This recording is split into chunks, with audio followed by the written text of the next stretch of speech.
আজকের দিনটিও ছিল খুব স্পেশাল। তাই সকাল সকাল স্নান টান করে রেডি হয়ে গিয়েছিলাম। আজ ভাবছিলাম সবাই মিলে একটু পিকনিক করা যাবে। হ্যালো, আমরা পিকনিক যাচ্ছি।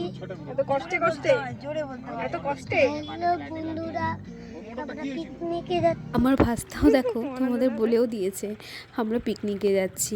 আর জানো তো যেখানে গিয়েছিলাম সেটা না নদীর পাড়ে, নদী ক্রস করে আমাদের ওপাশে যেতে হয়েছিল। দেখো আমরা এখন এখানে দাঁড়িয়ে আছি আর আমার ভাস্তাকে দেখো আমার জামাইবাবু কাঁধে তুলে কি সুন্দর নদীটা পার করিয়েছে। খুব ভালো লাগছিল। আর জানো তো ওনা খুব মজাও পেয়েছে। দেখো নদী পার করে চলে এসেছি আর এইদিকে আমার ভাস্তারও ডান্স শুরু হয়ে গিয়েছে।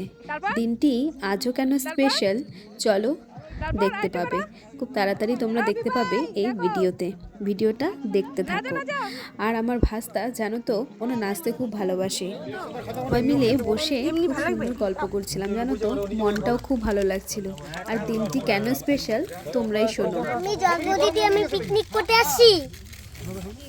দিনটি ছিল 30শে নভেম্বর। হ্যাঁ, দিনটি ছিল আমার জন্মদিন।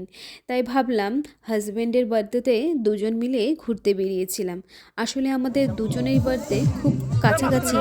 তাই আমরা কি করি, আমাদের জন্মদিনটা 30 তারিখে সবাই মিলে সেলিব্রেট করি। আর 27শে নভেম্বর হাজব্যান্ডের বার্থডেটা আমরা দুজনেই একসাথে একটু বেরিয়ে পড়ি। এভাবেই প্রতিটা বছর আমরা সেলিব্রেট করি।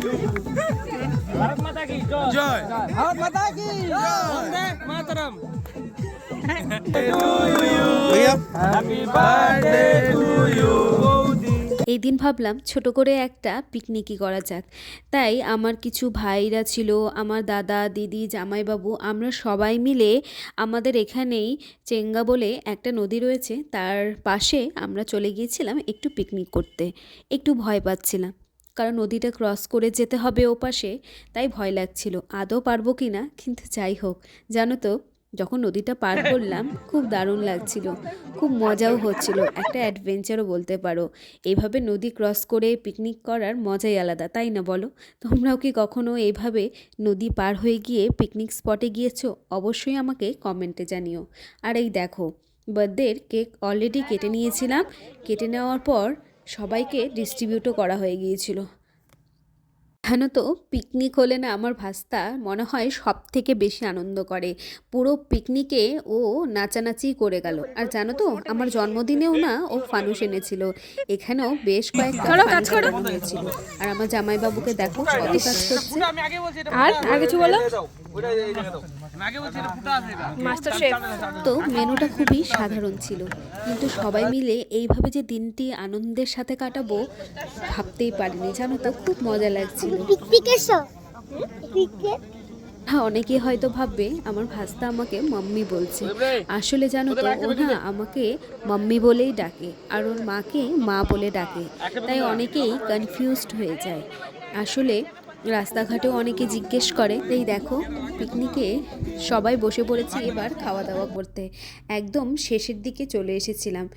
মেনুতে কি ছিল তোমাদের সাথে একটু শেয়ার করি। ছিল মাছ ভাজা, বেগুনি, বেগুন পোড়া, স্যালাড, চিকেন কষা। আর জানো তো খেয়ে উঠতে উঠতে আমাদের প্রায় সন্ধে। আর জানো তো সন্ধে হওয়াতে ভয়ও লাগছিল। বছরের জন্মদিনটা একটু আলাদাভাবে কাটালাম, বেশ দারুণ লাগলো। জানো তো ভগবান করুক প্রতিটা জন্মদিন যেন আমি এভাবেই সবার সাথে কাটাতে পারি। ভিডিওটা তোমাদের কেমন লাগলো জানিও। টাটা, আজ এখানেই শেষ করছি।